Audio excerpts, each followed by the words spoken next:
The walls of Butner Federal Correctional Institution in North Carolina hold many stories, but few are as perplexing as that of Rkelly. Once a titan of R&B, Kelly now navigates life as inmate number 1865106, his iconic voice echoing not from concert stages but from a prison phone line.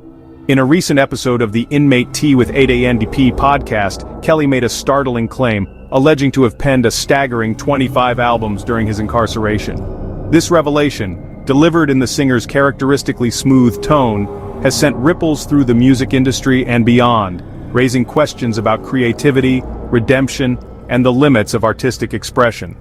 While snippets of Kelly singing behind bars have surfaced before, this podcast appearance marked the first time he has spoken publicly about the volume of music he claims to be creating. His a cappella rendition of When a Woman's Fed Up, a song released during his legal trials, hinted at a raw vulnerability, a glimpse into the emotional landscape of a man grappling with the consequences of his actions. This performance, delivered with a haunting echo of his former stage presence, has left many wondering, is this a genuine outpouring of artistic expression or a calculated attempt to garner sympathy?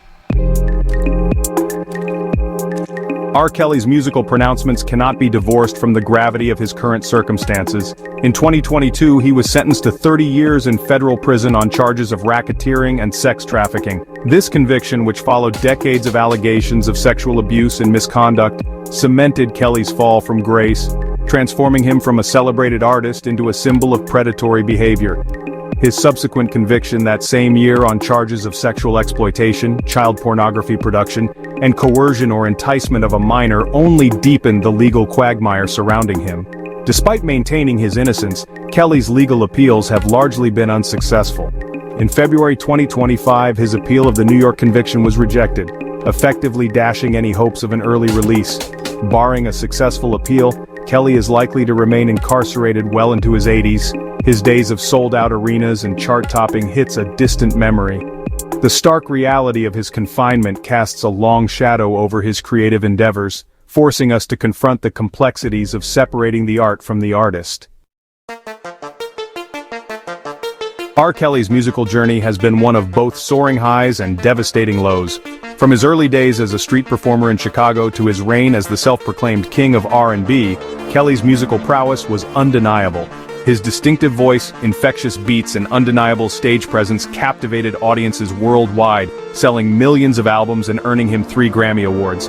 Hits like I Believe I Can Fly and Bump and Grind became anthems, solidifying his place in music history. However, even as his star ascended, whispers of Kelly's alleged misconduct followed close behind.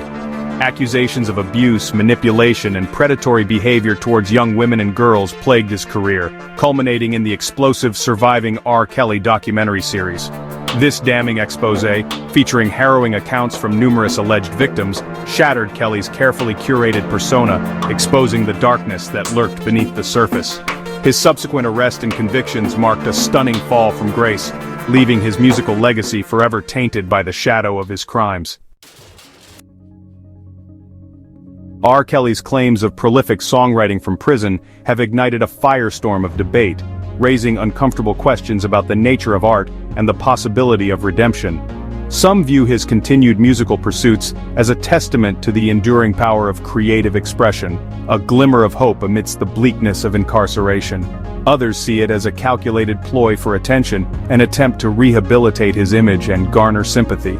The ethics of profiting from art created while serving time for heinous crimes are a source of intense scrutiny, with many arguing that Kelly should not be allowed to benefit financially from his situation. The public remains sharply divided. Some fans, clinging to the nostalgia of his music, express a willingness to separate the art from the artist, while others find his actions unforgivable, his music forever tainted. The debate surrounding Rkelly's prison creations is not merely about music. It's a reflection of our complex relationship with art, morality, and the criminal justice system. A conversation that is likely to continue long after the last note of his Jailhouse songs fades away.